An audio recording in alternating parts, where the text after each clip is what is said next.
So this is a rare treat for me. For those of you who were here last year with me, we did a great panel and then a fireside chat with Mike Novogratz. I did a private fireside chat with him earlier today and got a little bit more insight for our friend Joe Lubin here. And the reason why we're here to talk a little bit more about the vision of blockchain and the world of cryptocurrency with Joe is because he is one of those people who is very transformational and really believes that he can change the world. And I think that that's a fair way to characterize it. So Joe, maybe we'll just jump right in, talk a little bit about what's driving your vision for Ethereum, for that whole ecosystem, for Consensys, and what it is that you are trying to do big picture, given the current state of cryptocurrencies and blockchain and everything else. Sure, so I think there are many people in our space that are philosophically driven. I think Bitcoin arose out of distrust in centralized systems, distrust in centralized issuance and control of money, so a crypto anarchy mindset. And really the Bitcoin technology enables us to move from a world in which monarchs and elected leaders define the rules by which society operates, and then they build top-down command and control systems to enforce those rules, often well, sometimes not so well, sometimes capriciously. So people will still define the rules by which society operates with this new trust machine technology, but we're going to be able to enter into transactions with people that we don't know and fully trust that those transactions will be executed properly. We'll be able to build shared collaborative infrastructure so that we can cooperate with many that we're competing with. Again, fully trustworthy infrastructure. We are basically going to move from subjective manual trust to automated guaranteed trust as the foundation of our society, and that's I think that's pretty exciting to lots of people. It's very exciting to a lot of people out there, but I guess my question is what got you to that point? What was there had to be some catalyst, there had to be some moment where you thought things have to be or can be done differently for the betterment of perhaps society as a whole, and certainly for a large part of it. So what was that moment? What was that feel? What was that, if you will forgive the term, the come to Jesus moment? Well, when did that happen for you? So I did some decades of technology, software engineering, robotics, machine vision, AI. I ended up working at Goldman Sachs around 2000. And then transitioned into the world of finance, built trading systems, ran a hedge fund with a partner. And I was never really very aware of the world of economics and politics because all I cared about was technology for a long time. And then I started to become aware of the larger world and realized that the centralized infrastructure that we're dependent on, the monetary systems that we're dependent on, essentially had been losing the trust of society for a long time. And monetary systems, on average, last about 70 years. And so as we approached 2007, 2008, and trading strategies turned into risk-on, risk-off strategies. Fundamentals didn't make a lot of difference. It just started to get a little bit depressing. And so I wasn't happy about how things were going in that context. And in early 2011, I read a white paper by a person or group of people named Satoshi Nakamoto. And immediately I saw that instead of all these people who were running around freaking out, trying to occupy everything just to get the word out that there's something wrong here, essentially we could build with these principles, with this new kind of database architecture, better foundations for economic, social, and political systems. And so I got pretty excited at that point, and for the next 3 years, I didn't really jump into the space, but I read everything in the space, so I became expert in the space. And when I met Vitalik Buterin, who invented the Ethereum platform, his white paper essentially crystallized for me all the promise that was inherent in the Bitcoin technology, but the Bitcoin was just too narrow a technology. Vitalik described a vision that essentially separated the protocol layer from the application layer, and created a computationally expressive virtual machine that would sit at every node of a peer-to-peer network. And this was an infrastructure that I felt millions of software engineers could understand and embrace, and essentially build anything they want to solve any problem that they cared about. So if you can really build anything out there to solve any problem that's currently facing us, this is the Future of FinTech conference. So what do you view the future of the Ethereum ecosystem to be? I mean, we know that there have been a lot of developments with regard to application design and development, and you know, blockchain is becoming more a part of everyday conversations. A lot of tech companies, financial firms, everybody else are adopting it, are trying to get with it. So how is it that we will see the blockchain cryptocurrencies evolve in the next 3, 5, 7, 10 years? What do you think it looks like a few years from now? When will it become a big part of our life? It's a big part of my life. But, well, it's a big part of your life right now, yes. We've gone through some decades of internet protocols and Web 1 protocols and Web 2 protocols. Web 1 was basically images and text and some hyperlinks. Web 2 added interactivity, mobile, social, e-commerce, and those have been increasingly transformational for society. We're just at the edge of the Web 3.0 world, which will have lots of decentralized protocols. So Bitcoin's a narrow protocol for money, decentralized money. Ethereum is a much more expansive protocol. It's good for trusted transactions, automated agreements, smart objects on a world computer.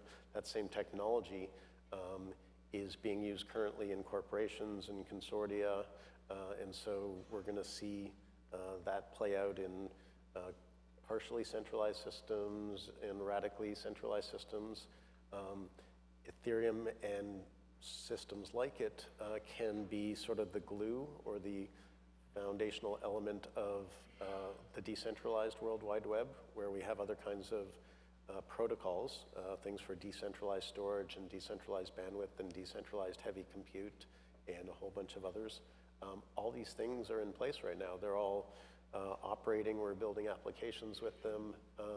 There are 2 projects that have gone live on Ethereum very recently that enable us to do heavy compute, sort of cloud compute, that's organized, paid for, et cetera, on Ethereum. So that's the bigger vision, to essentially enable ubiquitous, decentralized compute infrastructure. Ethereum can be considered to be a protocol-based open platform, and we can build applications on it. Some of those applications can be protocol-based open platforms, like for the music industry, we built something called Ujo Music, like for the legal industry, and we built something called Open Law, for supply chain with our Viant project. So we've got about 25 of those projects that are essentially going to be protocols to enable us and others to build businesses on those protocols. So there are lots of different components that are being built right now, and there's an atomic swap protocols for trustlessly exchanging tokens so that there's no counterparty risk. We're taking that and we're applying that to parameterized insurance products and some lending products. So all these layers are essentially where the standards are being built, where the foundations are being built, and we're going to see those blossom into a lot of different applications. So of those numerous irons in the fire, so to speak, where do you think the public will see the first real push or evidence of that Ethereum system? Games. Really? So this year, Bitcoin, Ethereum, all the other blockchain systems up to this point are, in a sense, proofs of concept. In a sense, they're toy-like. They're very sophisticated toys. They enable us to explore new ways of doing business, new ways of creating value. But I say that they're proofs of concept because they're not scalable right now, sufficient to subserve really big applications for lots of people. And so phase one of this evolution has all the nodes essentially looking at all the data and validating all the transactions on these networks. And Ethereum can handle about 20 transactions per second. We're just moving into phase two in the evolution, where we still have that radically decentralized trust layer in Ethereum, but now we have state channels that are operating. That's a way of doing essentially an infinite number of transactions off the blockchain that are organized and netted out and finalized on the blockchain. Different kinds of sidechain mechanisms so that you can build a blockchain system that has hundreds or thousands of transactions per second throughput. So those are good for corporations, for consortia, for games. There's a technology called Plasma. So there are a few different ways of linking sidechains into Ethereum. Plasma is days away from being released, and Plasma enables you to stand up, let's say, a network for a game that can handle thousands of transactions per second. You anchor that into a smart contract on Ethereum, and then you benefit from the full security of the Ethereum network. If something goes wrong on this sidechain, there are some people that are processing it, contributing their resources, but it's not as secure as Ethereum, so something could go wrong. Or if you just want to move your assets from this system into Ethereum or into some other system, you can essentially reach into that system. You can pull your different tokens out. You can store them on Ethereum. There may be digital assets that are transferable between different games, and the games might be on different Plasma networks. If they're anchored into Ethereum, they can move very fluidly between those different game systems. What is the biggest limiting factor for what you can do and conceptualize in your world and in your ecosystem? What's the biggest constraint right now? Two things. One, scalability. For decades, software developers have been bumping up against scalability constraints. So we, on the web, can handle millions of transactions per second. So we've really done a great job increasing scalability. Blockchain comes along and we throw that all away, and we're now down to 20 transactions per second. So we've traded all of that for this new trustworthy, potentially more equitable infrastructure on which we can build better systems. But now we have to rebuild scalability, and we're going to have a lot of scalability rebuilt by the end of this year.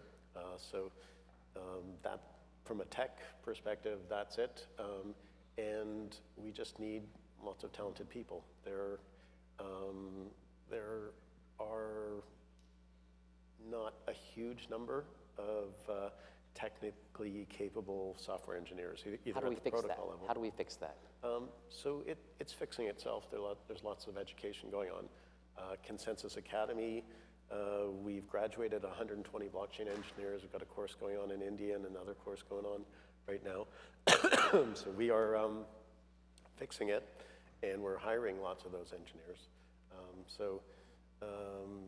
It's happening. If you looked at LinkedIn 18 months ago, I'm not sure how many blockchain professionals you would find on LinkedIn, but it's not the several million that you see right now. It's a little bit funny because people aren't really that expert in blockchain, but everybody's starting to swarm around the space and get excited about it. When you look for the next generation of developers that are going to take this even further, what are you looking for in them in terms of their philosophy, their talent, their educational background, their skills? What is it that you are looking for, in essence, in that way? Everything. Everything. Well, the thesis is that, so essentially the mission of our company is to build technology that enables the world to build better systems for itself, and for us to attempt to build some of those better systems. Our thesis is that decentralized architectures will enable us to build better systems in many cases. It is about building economic, social, and political systems on better foundations. So we've got millennia of technology that we've built, but it's all been built on this sort of flimsy, subjective foundation. And so now we actually have a better foundation upon which to relayer all those things that we've built and learned over millennia. And so we need all elements of society, lawyers, bankers, various different kinds of software developers. We have a very wide variety of software engineers at Consensys, lots of protocol layer people, lots of user interface, user experience people, front-end people. So at Consensys, we have lots of different product teams, and they're focused on doing what they do for their particular project. We also view what we're doing as ecosystem building. So we're building a Consensys ecosystem, we're building out the Ethereum ecosystem, we're building out the decentralization ecosystem, and that involves lots of communication, collaboration, and interoperation, and essentially all types. How much has your company grown? How much is Consensys? This time last year, how many employees did you have, and how many do you have now? Somewhere between 100 and 200, and we're at 937. So it's almost more than quadrupled, quintupled. Got bigger. Yeah.